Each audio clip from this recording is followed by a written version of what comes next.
Ang rabies ay isang infeksyon na napapasa sa tao sa pamamagitan ng kagat ng hayop. Ito ay nagdudulot ng sakit sa pag-iisip na kalaunan ay tumahantong sa kamatayan. Sa kabila nito, mayroong mga paraan upang maiwasan ito at layo ng DOH na palaganapin ang kaalaman tungkol sa infeksyon. Tumutok dahil ang mga katanungan tungkol sa rabies sasagutin sa ilang saglit lang. Ako ang inyong athlete nurse, Janice Lagman. Kasalukuyang nasa labas ng bansa ang mahal nating na si Dr. Rio para sa isang official business. Huwag malumbay dahil siya ay magbabalik para tayo samahan sa susunod na Sabado. Kaya naman kumonsulta na dahil dito laging The Doctor is In.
Marami tayong papel sa buhay.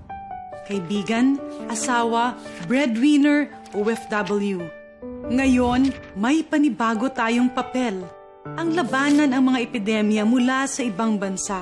Kaya i-fill up ng wasto ang papel na ito at alamin ang mga sintomas. Kaya nating panatilihing ligtas ang ating bansa kung lahat tayo gagampanan ang ating papel.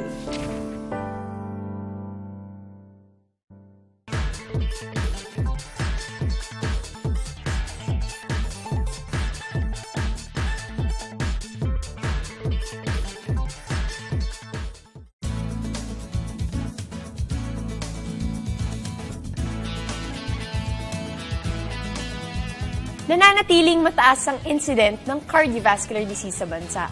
Para pag-usapan ng World Heart Day, makakasama natin si Dr. Don Robespierre Reyes, Editor-in-Chief of the Philippine Heart Association's Heart News and Views. Magandang gabi po, Doc Don. Magandang gabi din sa iyo, Janice. Napakaganda mo sa gabing ito. Salamat, Doc.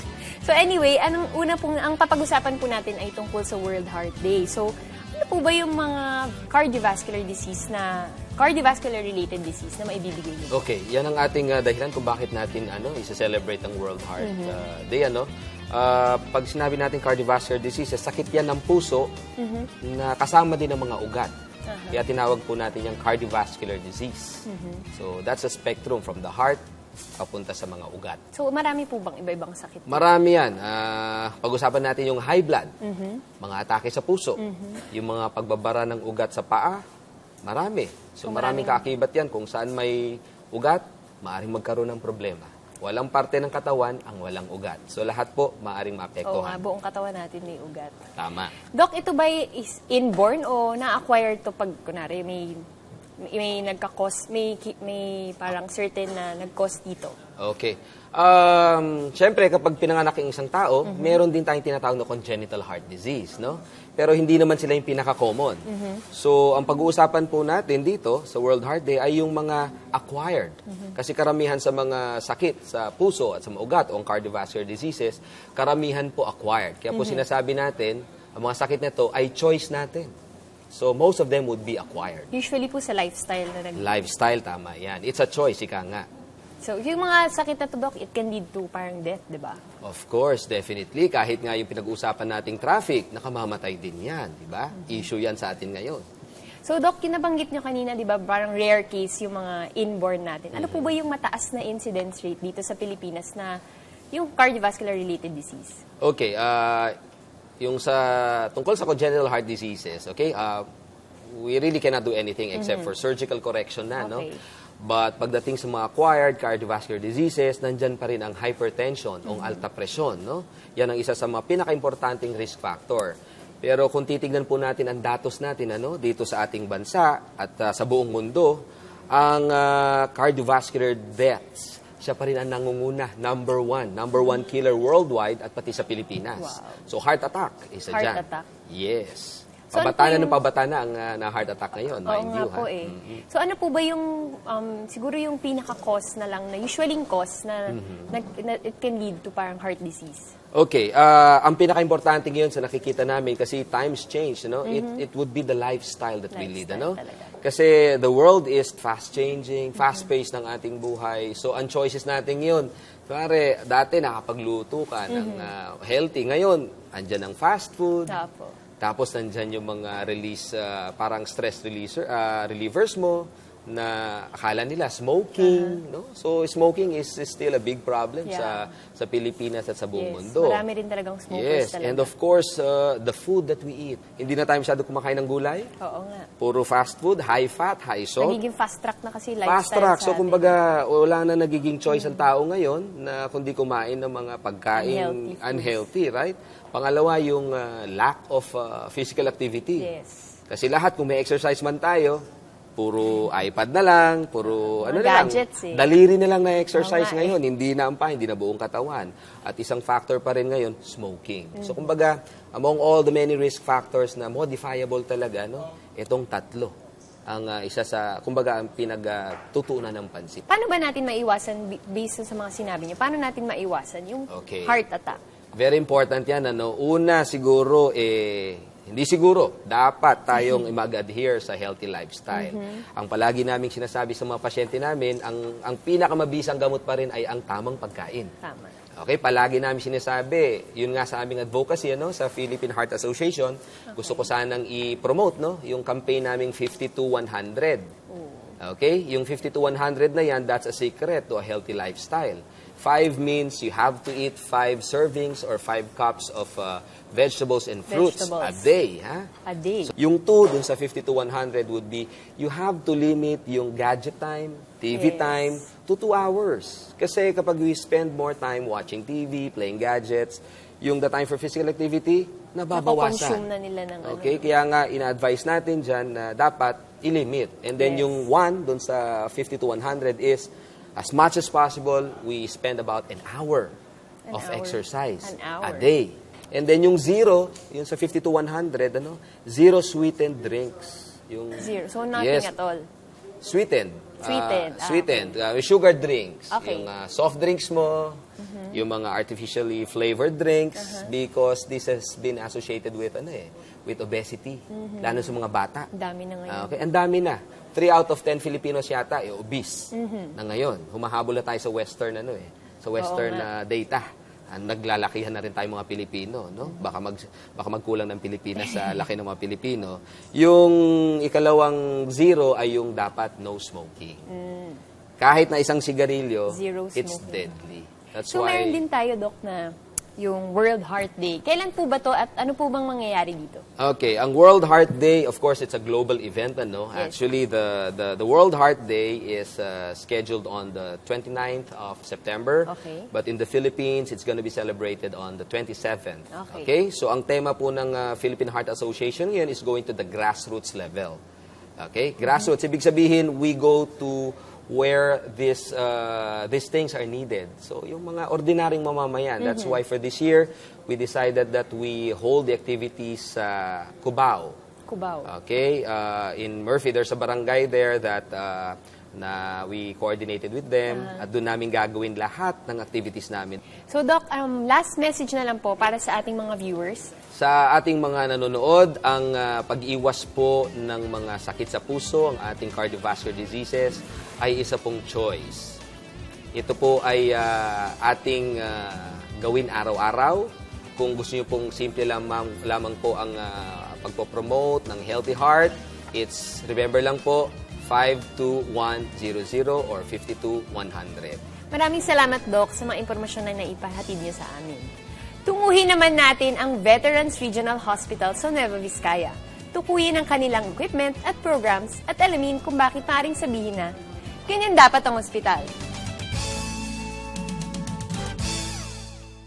Sa mountain ranges ng Nueva Vizcaya matatagpuan ang isang ospital na Good Samaritan kung ituring ng mga mamamayan. Ito ay dahil sa kanilang dedikasyon sa kanilang tungkulin at walang kinikilingang pagtulong sa mga nangangailangan. Yan ang Veterans Regional Hospital. Well, ang Veterans Regional Hospital nagsimula noong 1918 as a clinic, Bayonbong Clinic. Ang doktor noon si Dr. Vinluan. So we'll be celebrating our 100th year na sa 2018. No? Yun. So from a clinic, it was transformed to a Bayonbong Hospital. That was in 1925. No? And then in 1972, nung naging presidente si Ferdinand Marcos, tinayo niya ito. No? Naging Major Ferdinand E. Marcos Hospital. Then in April 1995, with the help of Congressman Leonardo Perez, na renationalize. No? And then, ang pangalan na ni-retain na lang is Veterans Regional Hospital. Presently, 200 ang authorized bed capacity. Pero lumalampas na kami doon, mga 260. No? Ganon. And then, our doctor-to-patient ratio is 1 doctor is to mga 2 to 3 patients. Bagamat malayo sa kabayanan, hindi maaring maliitin ang equipments na mayroon sa ospital. Gayon din ang improvements na pinagdadaanan nito. Malaking improvement yun, yung structure. No? Like, yung trauma building, which will be going later, 4 stories yun. No? Nandun ang emergency room complex, trauma ward, then our private rooms. Tapos dyan sa baba, sa highway, yan ang bagong outpatient building, 4 floors din. No? And then, sa mga equipments, maraming dumating na equipments, no? Mga ventilators, monitors, C-arm, no? Sa x-ray, ganon. And then, yung mga anesthesia machines. Then, we also have a oxygen generating plant. Ang ginagawa itong plant, no? Yung hangin sa paligid, sinisip-sip niya. And then, if you purify niya, hanggang lalabas sa pasyente, mga 95% oxygen. Napa-renovate na rin namin itong lumang building. So, malaking improvements is structurally and then equipment-wise. Maliban sa C-arm, meron kami digital radiography. Yun, hindi na kailangan ng plaka. Yun ang most recent na na-acquire namin. And then, sa laboratory naman, it's a tie-up. May supplier ng reagents, siya din nagsusupply ng equipment, siya din magme-maintain. Kaya, state-of-the-art ang aming laboratory. Siyempre walang saysay ang equipments at improvements kung hindi maayos ang palakad. Kaya naman, iba't ibang programa ang ipinatutupad sa ospital. Sa patient care, of course, dapat kalidad ang pag-treatment natin sa mga pasyente. So, within protocols. So, we are now having our departments accredited. So far, ang accredited is pathology, OB-GYN, no, and then pediatrics. Yun, no?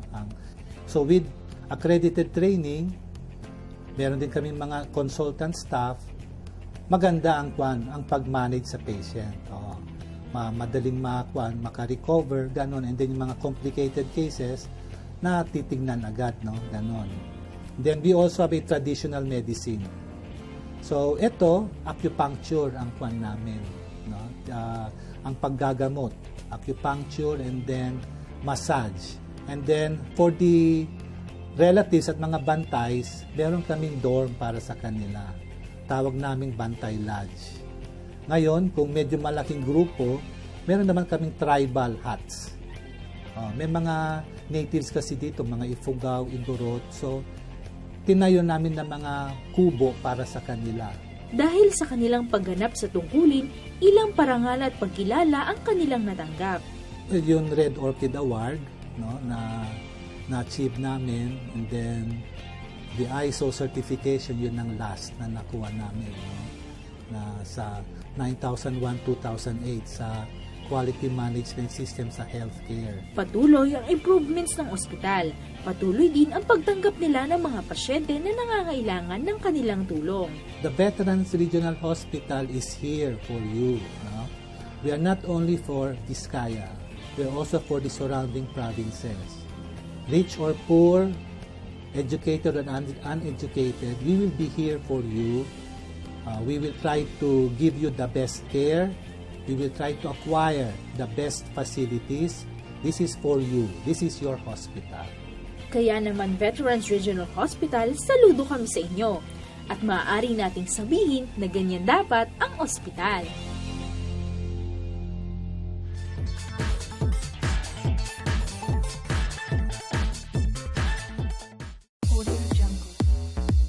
Formang-forma.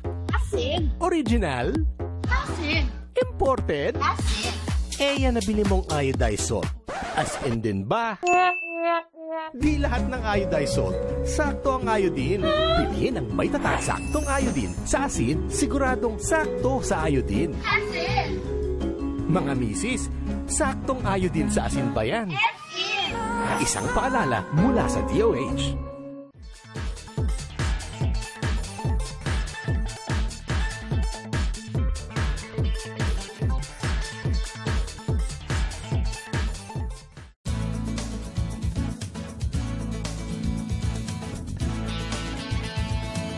Nagbabalik po ang The Doctor's In.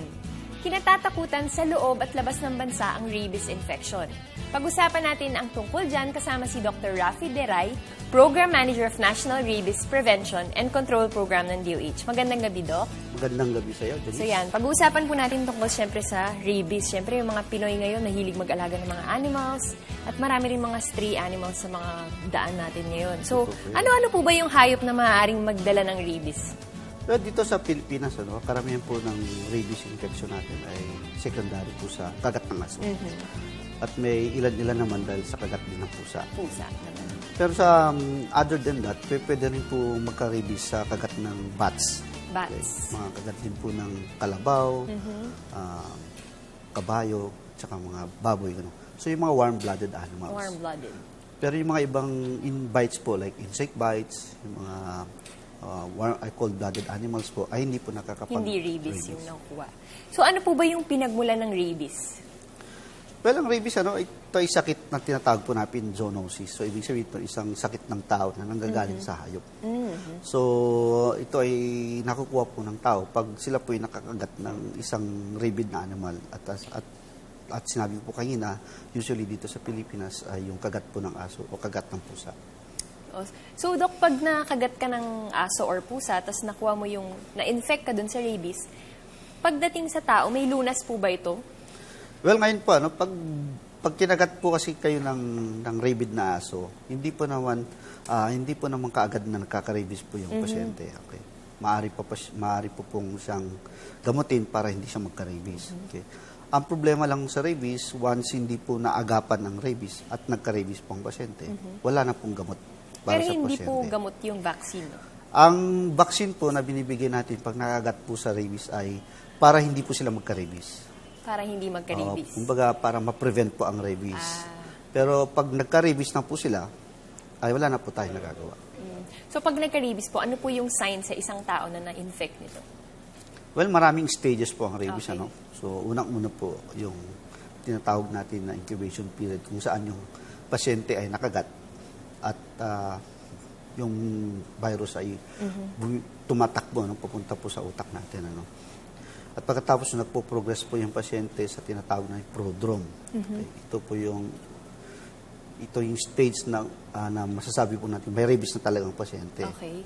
At ang simptomas usually ng may rabies na patient during the prodrome ay meron po siyang lagnat, sakit ng ulo, nagsusuka, nagduduwal, o iba pang simptomas na hindi po specific sa rabies. Okay. So pag nakita po yan ng doktor o mga health workers, hindi po nila muna iisipin Sabihin na rabies. ka. Po.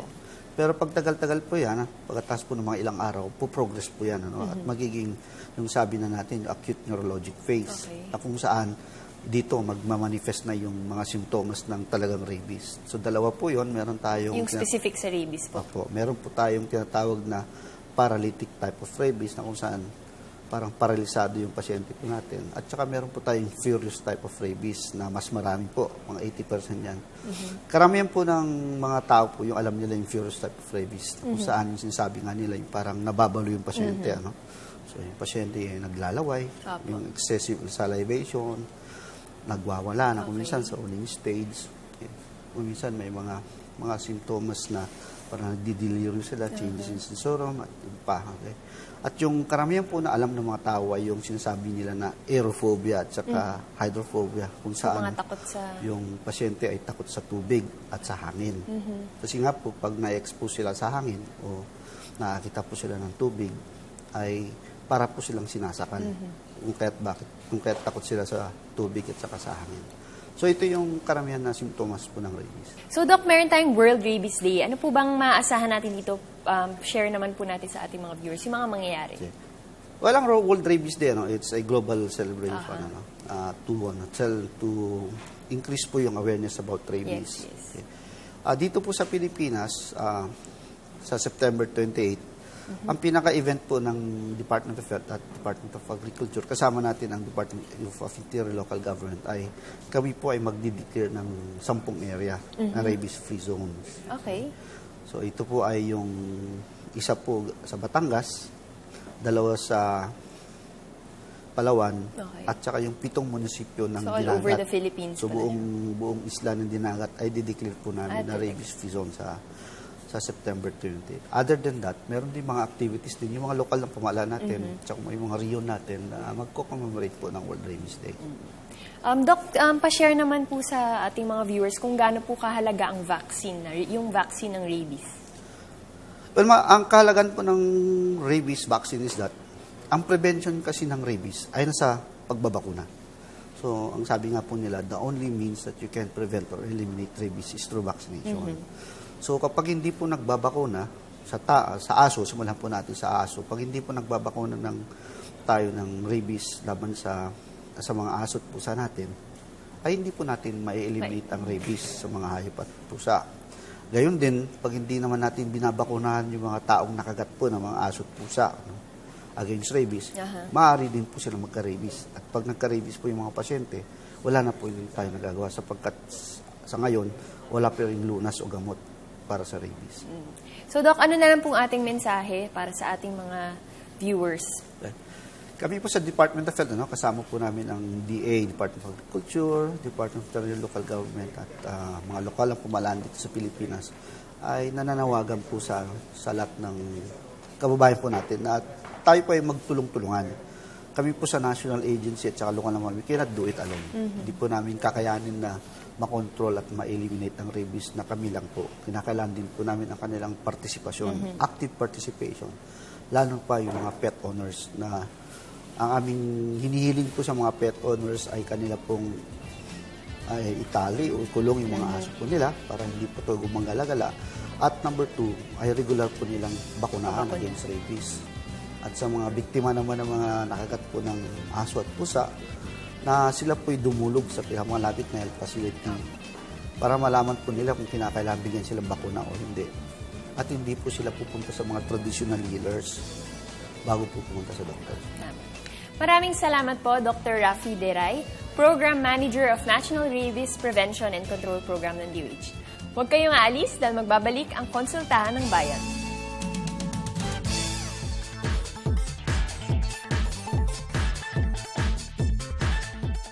Marami tayong papel sa buhay. Kaibigan, asawa, breadwinner, OFW. Ngayon, may panibago tayong papel. Ang labanan ang mga epidemya mula sa ibang bansa. Kaya i-fill up ng wasto ang papel na ito at alamin ang mga sintomas. Kaya nating panatilihing ligtas ang ating bansa kung lahat tayo gagampanan ang ating papel.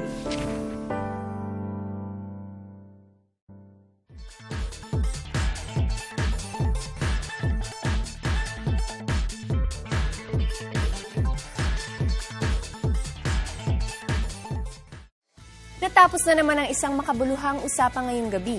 Kung meron pa kayong karagdagan katanungan o nais makapag-ugnayan hinggil sa paksa ngayon, tumawag lang sa 651-7800, local 2829 or bumisita sa DOH website sa www.doh.gov.ph.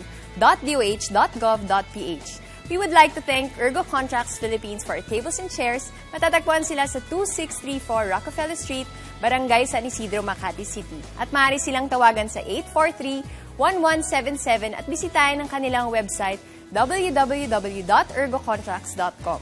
Kami rin ay nagpapasalamat sa Stevia Sweet and Fit Food Supplement at Biopatch Forest Sap Powder. And I would like to thank Guess for my accessories and Dr. Six Foronda for my skincare. Sa ngalan ni Dr. Rio Magpantay ng Kagawaran ng Kalusugan, ako ang inyong athlete nurse, Janice Lagman.